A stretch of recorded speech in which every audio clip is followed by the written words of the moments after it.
Assalamualaikum warahmatullahi wabarakatuh. Selamat berjumpa dalam pembelajaran bahasa Indonesia bersama saya Umi Herawati Ngareng.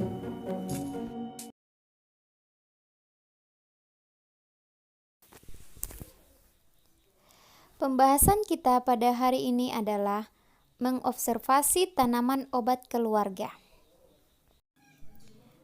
Kalian dapat melaporkan objek atau peristiwa penting yang ada di sekitar kalian, misalnya tentang tanaman obat keluarga. Sebelum menyusun sebuah teks laporan hasil observasi, ada baiknya kalian mengenali pengertian dan ciri-ciri laporan hasil observasi. Adapun tujuan pembelajaran kita hari ini adalah peserta didik dapat mengidentifikasi informasi dalam laporan observasi secara lisan dan tertulis dengan terperinci dan tepat. Materi pokoknya adalah pengertian laporan hasil observasi, ciri-ciri laporan hasil observasi, dan informasi dalam laporan hasil observasi. Yuk kita lihat apa sih pengertian laporan hasil observasi. Kegiatan observasi merupakan kegiatan pengumpulan data atau informasi melalui pengamatan langsung atau peninjauan secara cermat di lapangan atau lokasi pengamatan.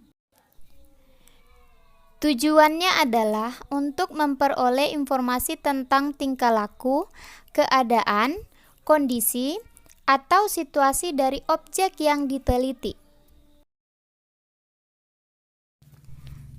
Pada saat melakukan kegiatan observasi, ada beberapa aspek yang perlu diperhatikan.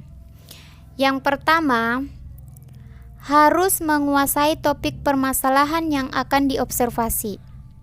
Yang kedua, memahami secara jelas tujuan observasi.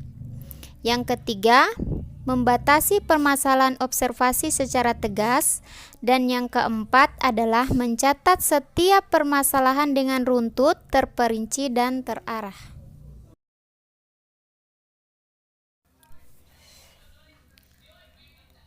Kemudian yang berikutnya adalah langkah-langkah dalam melakukan kegiatan observasi. Yang pertama, menentukan letak atau tempat observasi dilakukan. Yang kedua, menentukan objek atau orang yang akan diobservasi. Kemudian yang ketiga, mengetahui dengan jelas dan pasti data yang diperlukan pada saat observasi. Yang keempat, menentukan teknik yang digunakan untuk mengumpulkan data agar observasi berjalan dengan tertib dan lancar. Kemudian yang terakhir, menentukan cara mencatat observasi. Anak-anakku sekalian, yuk kita lihat ciri-ciri teks laporan hasil observasi. Ciri-cirinya yang pertama adalah bersifat objektif, global, dan universal. Maksudnya, teks laporan hasil observasi menginformasikan keadaan sebenarnya tanpa dipengaruhi pendapat dan dapat diterima oleh orang lain. Ciri yang kedua, objek yang dibicarakan atau dibahas adalah objek tunggal. Artinya, objeknya tidak boleh lebih dari satu. Yang ketiga, ditulis secara lengkap dan sempurna. Maksudnya, teks tersebut ditulis berdasarkan struktur dan kebahasaannya. Ciri yang kelima adalah informasi teks merupakan hasil penelitian terkini yang sudah terbukti kebenarannya. Artinya, hasil penelitiannya harus yang terbaru dan kalimatnya harus kalimat fakta yang sudah terbukti kebenarannya.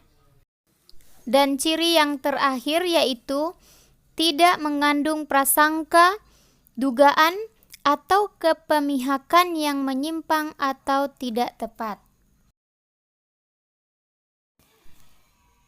Informasi yang terdapat dalam teks laporan hasil observasi merupakan fakta yang ditemui pada objek yang diamati. Fakta adalah peristiwa yang benar-benar terjadi. Fakta menunjukkan suatu kebenaran informasi. Fakta juga merupakan kenyataan yang tidak terbantahkan kebenarannya. Jadi, pernyataan tersebut berupa kalimat yang ditulis berdasarkan kenyataan, peristiwa, atau keadaan yang benar-benar terjadi secara objektif. Objektif berarti dapat ditangkap oleh indera atau mengandung kepastian. Silakan dibaca contoh laporan hasil observasi tentang lidah buaya. Kita lihat informasi apa saja yang ada dalam laporan hasil observasi tanaman lidah buaya. Yang pertama, lidah buaya memiliki nama latin aloe vera atau Aloe barbadensis miliar. Yang kedua, tanaman aloe vera atau lidah buaya dapat dijadikan sebagai tanaman hias. Yang ketiga, lidah buaya tidak hanya dijadikan sebagai tanaman hias, tetapi juga dapat digunakan jelinya untuk kesuburan rambut. Dan yang terakhir adalah, lidah buaya adalah tanaman yang memiliki banyak manfaat, baik untuk obat atau untuk dijadikan sebagai kosmetik alami.